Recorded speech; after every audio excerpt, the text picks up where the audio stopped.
So the first question is, given the drawdown in NAV, how does the manager manage redemptions given two large positions? Are there liquid stocks and are there similar percentage of the other partnerships or separate accounts the firm manages? That's a very good question. So as all of you know, mutual funds have daily liquidity.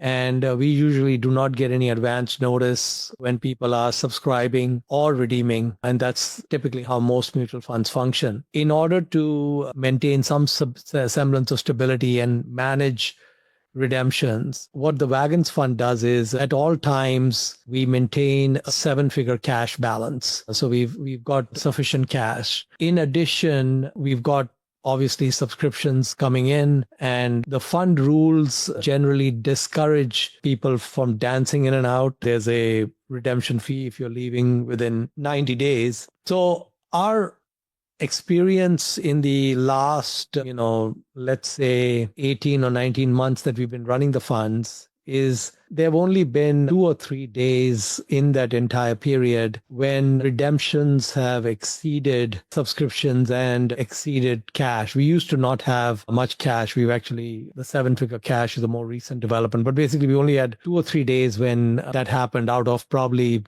more than 400 days, so less than 1% of days. And we have several levers that we can pull to manage that. The first lever is obviously the cash we have, the subscriptions we have coming in. We also have the ability to ask our custodians and brokers to give us same day settlement. And so instead of having a next day or 2-day settlement, we can have same day settlement. The same day settlement is a very strong lever because a large portion of the funds holdings are traded in the US and they have sufficient liquidity. The fund has 15 to 20 positions. So even in these 3-4 days, when we had, or 2 or 3 days when we had more redemptions and subscriptions, we only had to sell a small portion of one security, and that took care of it. And the other good thing that has happened is that through the market volatility and downturn, our investor base has continued to add assets. So even on days when the indices have been down, etc., we've seen net inflows. In fact, we've seen net inflows almost every day for the last several months. And so that's been wonderful because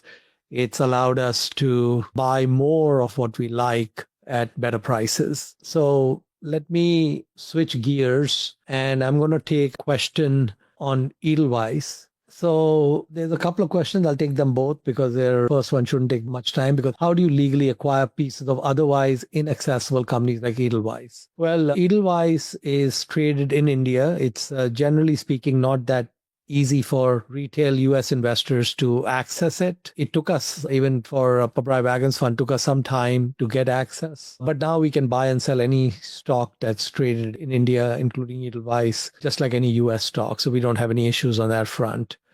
And then another question on Edelweiss, and I'm taking the couple of questions because Edelweiss represents more than a fifth of our assets. I have seen how in the past you have said you will not invest in financial institutions / banking companies, with Edelweiss being the largest position in the fund. Is this due to lack of better opportunities and therefore being forced to look back at sectors you previously have stayed away from? Well, that's a good question. And yes, I actually am not very interested in levered financial institutions. We've had a lot of difficulty with those in my career as a professional investor. And there is a part of Edelweiss which has a lending operation. Most of it is in runoff. I mean, they got their head handed to them a few years back with some of that lending, which is what led to pricing that made it attractive for us to step in. But most of Edelweiss's businesses are not lending oriented. They have a wealth management business that they spun out a couple of years ago. And that's been, just to show you how the market caps are doing. Edelweiss has a market cap of about $1 billion. The wealth management business that they spun out about 2 years ago has a market cap of about $2.5 billion. And Edelweiss used to have, majority of that business not that far back. The reason we have the high conviction in Edelweiss, and of course, nothing is guaranteed, but basically they are going to be spinning off about 4 or 5 different companies in the next 4 or 5 years. One of them, which is Edelweiss Alternative Asset Management, is going to have an IPO pretty imminently. I think Edelweiss might be having a quarterly call tomorrow, so we might get some color on that. But my best information is that within a quarter, they will IPO that business. I think that business will IPO, and Edelweiss owns 100% of that business. When they IPO that business, I think that business will have a market cap of about $1 billion or more, and the entire market cap of Edelweiss is $1 billion. Then they have their mutual fund business, which is scaling very nicely. They have a few insurance businesses. They have a asset restructuring business. So these may become candidates to go public in the next few years. And so our interest is really in these individual businesses as they go public, and basically we will get allocated shares. And so that's why we have an interest in Edelweiss. I'm going to switch gears. There's some questions on Turkey. With the Turkish positions and Turkish market overall coming down in price, have you viewed this as an opportunity to increase positions? Or with the turmoil currently in the economy, have you lessened your conviction in these companies? Yeah, I mean, our bet is not so much on Turkey. I'm a bottoms-up investor, so we have an interest in specific businesses that happen to be trading in Turkey or headquartered there. For example, one of our businesses in Turkey, TAV Airports, a large portion of their operations are outside Turkey. A lot of the cash flows are outside Turkey. And even within Turkey, the airports that they manage, they are contractually getting paid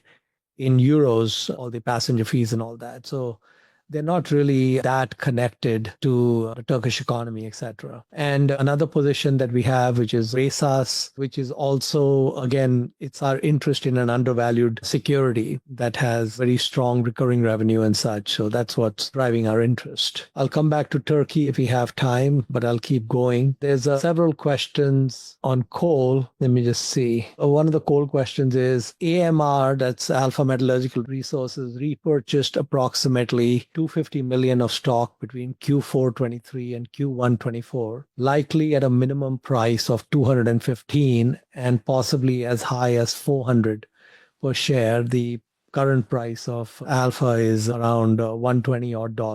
With repurchases at 2 to 3x current share prices, I am wondering if you have had discussions with management. I am also wondering how these companies can rectify the poor capital allocation given that repurchases have slowed to a trickle, and when they could be buying back 2x the number of shares at current price levels compared to what they did previously. So regarding Alpha, we have a lot of respect for Alpha's management and board. I don't have any disagreement at all with the way Alpha has managed their repurchases and how they have at the prices they bought at when they bought it at, and also their decision not to do repurchases right now. And I'd like to take a step back and just kind of explain our thinking on Alpha. So we think we have a business that has mine lives that stretch out 4 or 5 decades or more, 40 or 50 years or more than that. And we think that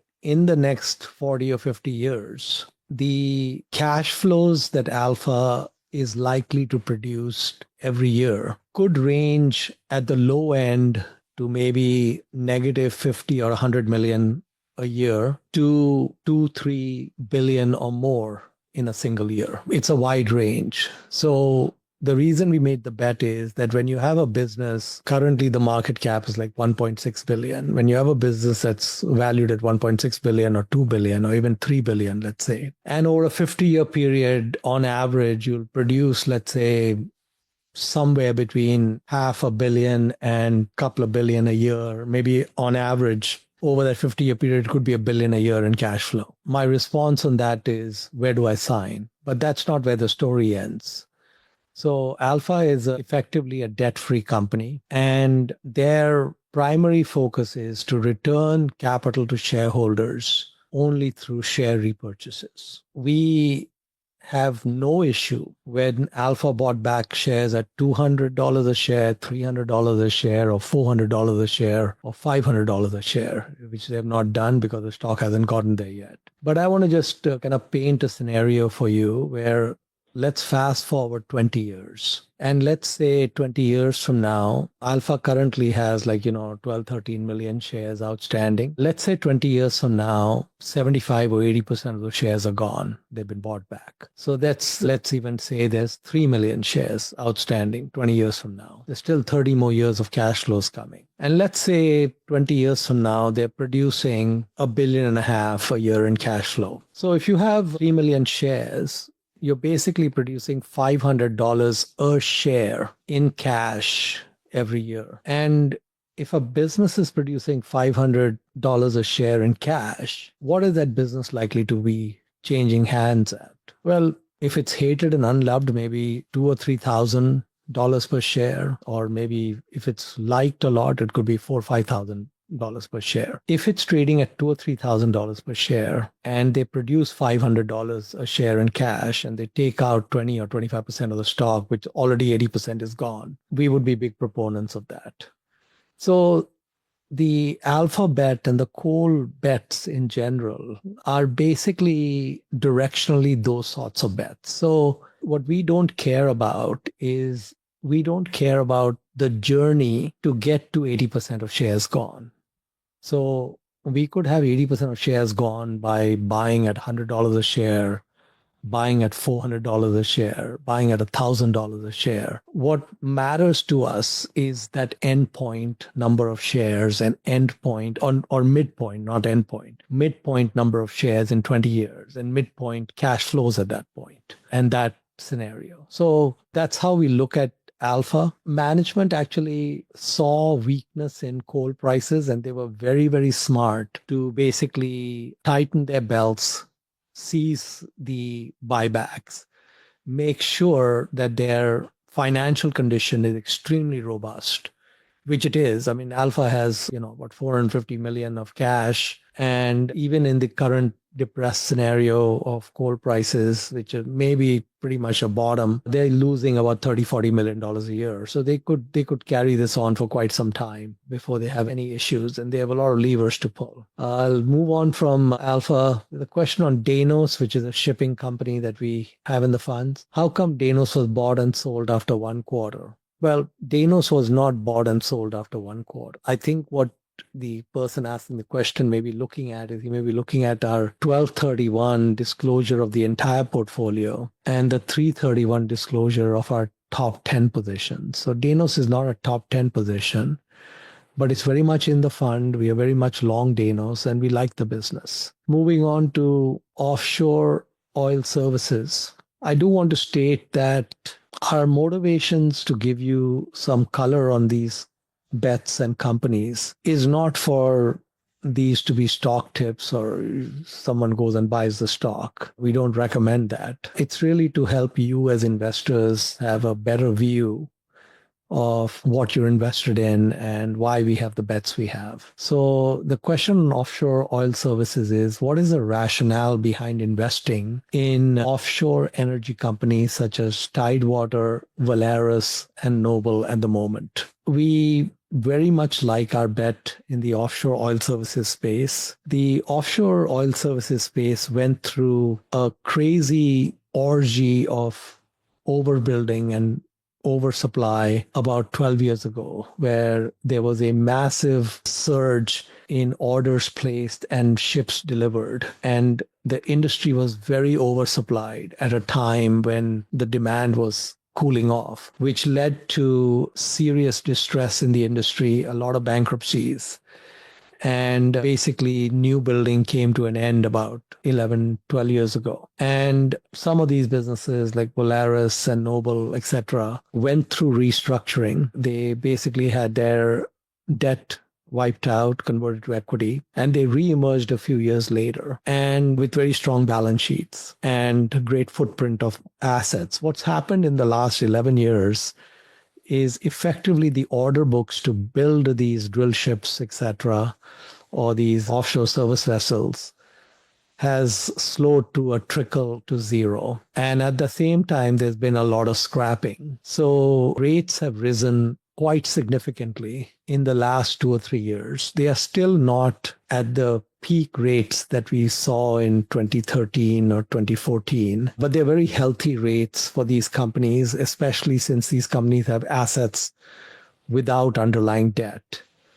And if we look at some of these companies like Volaris, it's very asymmetric. Replacement cost of their assets could be 5 times or even 10 times the current market cap. And in order for a new drill ship to be built, rates would need to go up another 50 to 80% or 100% to justify the building and such. And it would take 3 to 4 years to even deliver a ship if we were to build them. Now, just to take a step back on offshore drilling, approximately 25 to 35% of the total oil produced in the world is produced offshore. And it's not very well understood, but the cost of offshore oil production is significantly lower than shale. For example, the difference between shale and offshore is that shale typically has very low capital costs to drill a few wells, whereas in offshore drilling, energy company would have to commit hundreds of millions of dollars or more. And then they would have to have a view of 20, 30 years in terms of oil prices and so on to make those bets. But once they make those bets,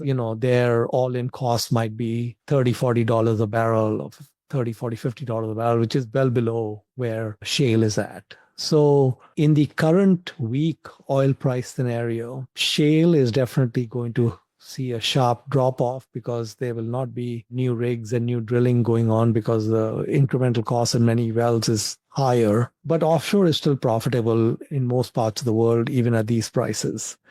And some of that investment which went into shale may come back into offshore. So it's a very long-term bet for us where there is an asymmetric scenario here where it is entirely possible. So these companies are robust balance sheets, great cash flows. I mean, just to give you an example of Noble, for example, the dividend yield of Noble just until recently was approaching 10%. And they're not paying out everything. They're paying out about half.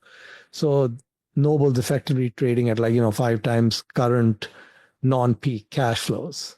And Polaris, for example, like Alpha, believes in buybacks. So their focus in terms of returning capital is more towards buyback. So we like our offshore services bet. Nothing is for sure, but we like that bet. It's not correlated with a lot of other things. Now, of course, when we had all the tariffs and everything come in, then global economy slowed down. And so steel production goes down, oil demand goes down. So hopefully when we get some of these tariff things resolved, some of these things will come back. But that's a big negative in general for these bets. Our next question, there's a question on car dealerships. As part of the allocation to car dealerships, did Mohnish consider Carvana? Oh yeah, we've looked at Carvana a few times. I've always questioned the ethics of the promoters and board members, the father-son Garcia team. Never really had comfort with the way they go about things. And of course, the valuations and all of that. So it's always been an easy pass for us. Plus also, our car dealer bets are very heavily focused on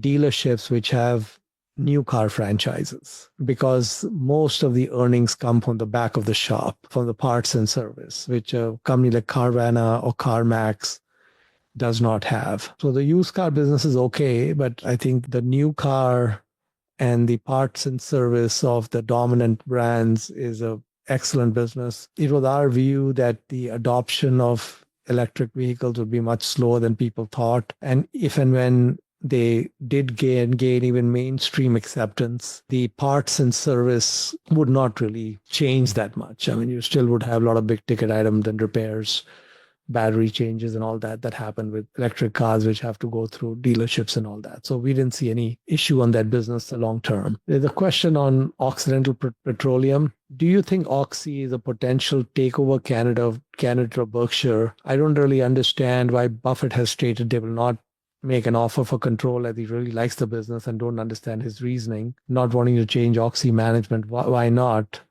Perhaps this has to do with the Oxy preferred shares and warrants. Well, Oxy is an excellent business. Vicky Holub, who's the CEO, is world class. I mean, she's a classic Berkshire manager. I think she's truly one of the greats in the oil business. So I think Oxy is a very good business. Their footprint in the Permian is excellent. They've innovated a lot. I don't want to speculate on why Berkshire doesn't want to control the whole thing. I think sometimes Berkshire may not have an interest in owning 100% of a certain business for liability reasons and such. But I don't really have a good sense of that. I know that Buffett likes the business, and I don't think it has anything to do with him having preferred shares or warrants. There's some questions on the economy. Do the radical change in tariffs cause you to reevaluate any holdings? If so, did you come to any conclusions you'd be willing to share? Well, I think that the shock that got delivered to the global economy with all the different changes we've had and discussions we've had on tariffs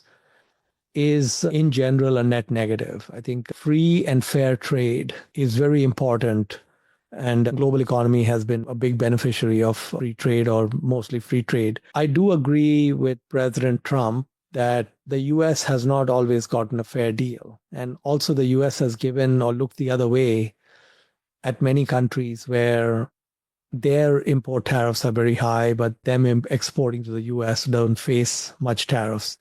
To some extent, some countries like India, I think, got a pass because the world thought of them as, developing or emerging economies. So they were willing to give them a pass. I think there's less willingness now to give countries a pass like that, which I think is correct. So hopefully, when the dust settles, fair trade with US and many countries will become fairer. There still will probably be higher tariffs at the end of the day than what we had before. We have to see how this shakes out. But so far, it's a negative. It's a negative for pretty much almost all equities globally. So we have not really taken much of a view from a tariff perspective because, frankly, there's a lot of uncertainty. We just don't know where this thing is going to end up. And I don't like to make a lot of macro calls or think about macro things because those get pretty complicated. As a shameless cloner, have you had the time and inclination to examine the 5 Japanese trading companies that Buffett Berkshire has taken a stake in? Could the concept be cloned perhaps with smaller companies? Is this a reasonable rabbit hole to go down, or do you see better uses of your time elsewhere? I am perhaps less interested in the specifics of the answer here and more interested in to just get a sense of how you think about selecting rabbit holes. So first of all, I think that those 5 companies, I don't think it would be easy to make bets like that with smaller businesses. There's a limited number of these Japanese trading companies. So we can't really kind of go down the path and actually get companies that are similar. And my issue with those 5 businesses has been that it's outside my circle of competence. They're complicated businesses. Warren may have spent a lot more time on it and may have gotten more comfort. He also got in at a valuation that was very compelling. So for me, it's gone into the too hard pile. And so we haven't really done anything with those companies. There's a question in general about why are you doing this? You already manage a highly successful fund, and given the ever-increasing regulatory red tape, one could argue that running such a concentrated high-conviction strategy is more straightforward outside the structure of an open-ended fund, like you already do with Pabrai funds. If you're like, let's say, Coke or American Express, and you are doing very well in the United States, in the early days you were only in the US, and they decide to, let's say, enter Japan, should they enter Japan or not enter Japan, and if we look at it today, we would say they should have entered every country possible. So when I look at my business interests, we've always had this issue where we are able historically to serve a very small number of families, high net worth families. I wanted to be able to serve a broader audience. And the mutual fund allows that. It does come with some work and regulations and so on, but it's been very manageable so far. And so far, I've enjoyed that journey. And I think, like I said, judging from some of the questions and such that we are getting, it's been a lot of fun so far. I'll take a look at some of the questions that have come up on the chat window to see if there's anything interesting before I go back to the list. There's a question on why do you prefer Warrior over Alpha in the met coal space? We significantly prefer Warrior. In fact, it's our favorite met coal bet. And the reason is very simple. It's an excellent low-cost operator. Every time we meet management or interact with them, or meet the miners, really impressed with the team. They're extremely good at what they do. and they've got incredible assets. So even, for example, currently, which is nuclear winter times for met coal, where Alpha is losing money, Warrior's not losing money because they're sitting so low on the cost curve. And once their Blue Creek mine comes online, they'll be even lower on the cost curve. So it's a more resilient business than Alpha is. Another question, does the AUM have to get to a certain dollar amount for the fund to stay sustainable? Yeah, we currently have, 66, 67 million in assets, which more than covers all our external costs. Mutual funds have a lot of regulatory costs. And I think that once we cross something like 150 million in assets, then we would be covering all internal and external costs. I'm really pleased with where the funds are currently in terms of size and such. So it's currently overall not profitable, but I think that all the indications point to it getting there a reasonable period of time. So we like that. There's a question on Anadolu FS and Coca-Cola ISEC. I understood that FS and I exited due to recent developments in the Russian FS business. However, I'm unclear why Coca-Cola ISEC was also exited, as it has no involvement in Russia. Again, we have not exited Coca-Cola ISEC. I think what's happening is that you're looking at all the holdings as of December 31st and only top 10 holdings on March 31st. So I think if you were able to see all of our holdings, then you would see that we have our Coca-Cola ISEC position. There's a question of if the stock market is a weighing machine in the long run, one would expect that coal stocks would be a good long run investment. However, because of ESG and other coal hating institutions, what makes you think that the gap between price and value will close for coal stocks over time? I really hope that the gap between price and value does not close for an extremely long time. The longer that it doesn't close, the more shares we can buy back at low prices, which eventually lead to better outcome for everyone.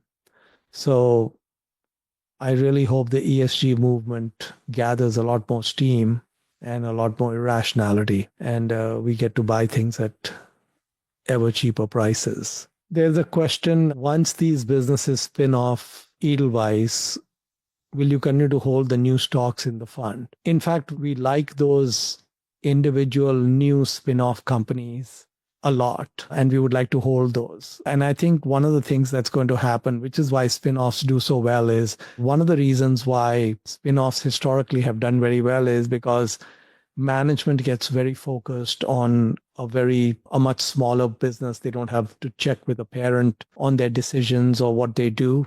And we have seen, for example, the first spin-off that Edelweiss did with Nuvama. Nuvama actually is doing far better as an independent company than it would have done if it was part of Edelweiss, because it's able to look at the landscape with a more holistic view.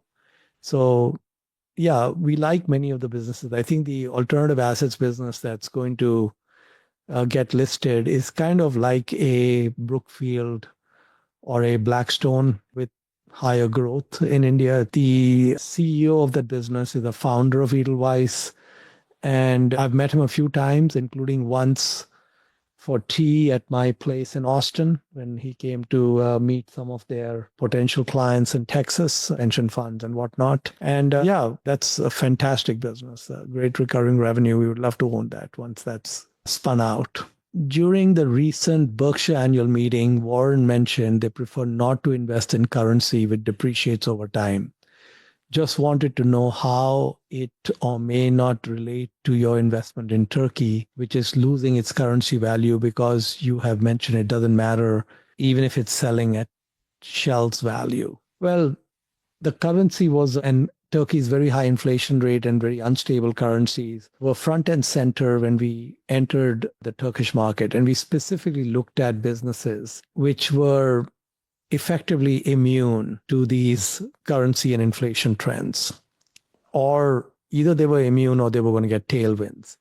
So our airports business actually is almost completely immune, because all of their, or most of their contracted revenues, even within Turkey, are in euros. So effectively, it's a Turkish business that is not dealing in lira for a lot of their revenues. They deal in lira with their costs. So actually, the high inflation has been a tailwind for them. In general, the people in Turkey get poorer because the wages don't keep up with inflation. So TAV is, for positive or negative, is a net beneficiary. And with RESAS, what is a warehouse? A warehouse is land, cement, steel, concrete, paint. These are all inflation indexed automatically. In fact, in general, RESAS has had significant land holdings, which have gone up very significantly in value in dollars. I mean, they've gone up exponentially in lira. But our experience in the last 6 years has been that the lira has lost 80+% of its value. And RESAS's intrinsic value in US dollars has doubled or tripled in that time. So I agree with Warren that that's an accurate statement in most cases. It's just not an accurate statement across the board. Have you been able to calculate an intrinsic value for Alpha shares? It sounds like you are comfortable with them repurchasing their shares above this value, even considerably above. Well, the way I would put that question to you is there's a business that's going to be around for 50 years, and then it goes away, and it produces cash for 50 years. And we can discount that cash to present value at some reasonable interest rate. Let's say that those cash flows, just to keep it simple, over the next 50 years are $1 billion a year for 50 years. And we have a business that's trading at 2 billion. Well, we don't need Excel and we don't need to run a calculation and we don't need to do an intrinsic value calculation. We know we'll make money in that scenario. If you cut that cash flow to 500 million a year, which in Alpha's case would be basically in effect making like something like $30 a ton, kind of some sort of like a 15% margin or something, not spectacular. But if a business was producing 500 million a year for 50 years and you could buy it for 2 billion, where do I sign? So we don't know what the cash flows are going to be in the next 50 years. I don't think it'll be an average aggregate of 25 billion in the next 50 years. I think it'll be higher than that. Could it be 50 billion in the next 50 years? Possible. And there are even scenarios where it could be significantly higher than that. Would not surprise me if it was even 100 billion or more. So we don't know what those cash flows are, but we're happy to sit there with the bet and let the company buy back shares when they're able to. And, we just sit there and applaud them on the sidelines. There's a question we saw in Data Roma today that you decrease the position in AMR. The 13F that gets filed has nothing to do with Pabrai Wagons fund. It has to do with the private funds that I run. And on this call, from a regulatory point of view, I cannot go into things related to the private fund. So it's not anything related to Wagons fund. So we're going to skip the question. There's a question. The fund has had a meaningful decline in value over the past 3 months. What is your assessment of the fund's future ability to compound in the future based on current holdings and valuations? So one of the good things about the Wagons fund has been that as the NAV has come down and as we've had market volatility, we've continued to see good inflows.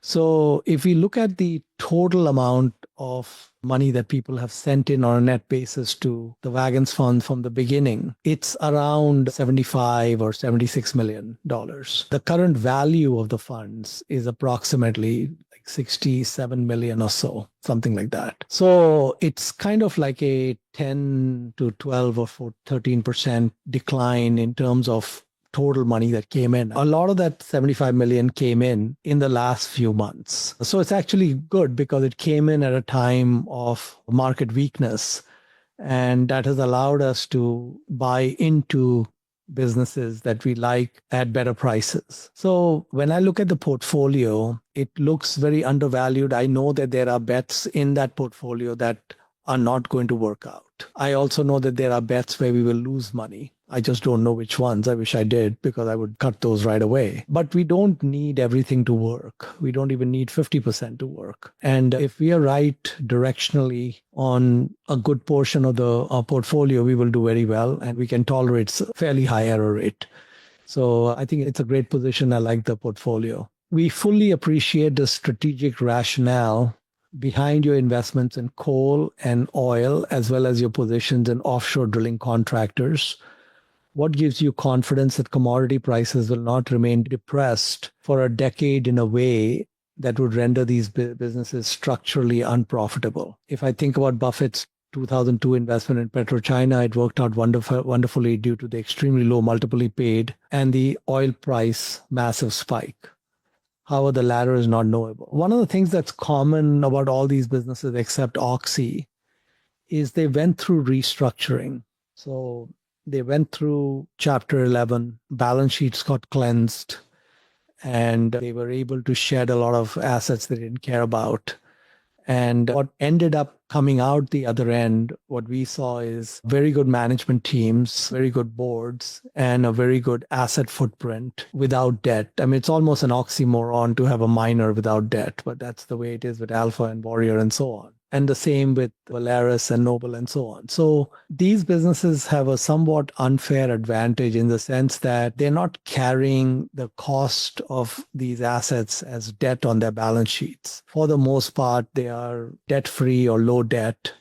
And that's a very important part of the equation here. And the second is that these, especially with the offshore oil companies, is they're trading at a fraction of replacement cost. Barriers to entry are extremely high. We really cannot function in a world without 25-30% of the oil production coming from offshore. Yeah, we don't know what the commodity prices are going to do, but I think that many of these companies have very low cost operations. They're very profitable. Most of them are very profitable currently, except for Alpha. And so I think it's a very asymmetric bet that we like. The question on Oxy, why not make Oxy a higher conviction bet in your fund? I think demand for energy will grow a lot in the coming decades due to AI and economic development in the world. Oil and gas and coal will play an important role for years to come. Investments in this field are falling behind. Oxy has a great position to profit. Well, we like Oxy, but we like some other things better. I think they're simpler, easier to understand. Smaller businesses, easier to understand. Yeah, I think Oxy's thesis is quite heavily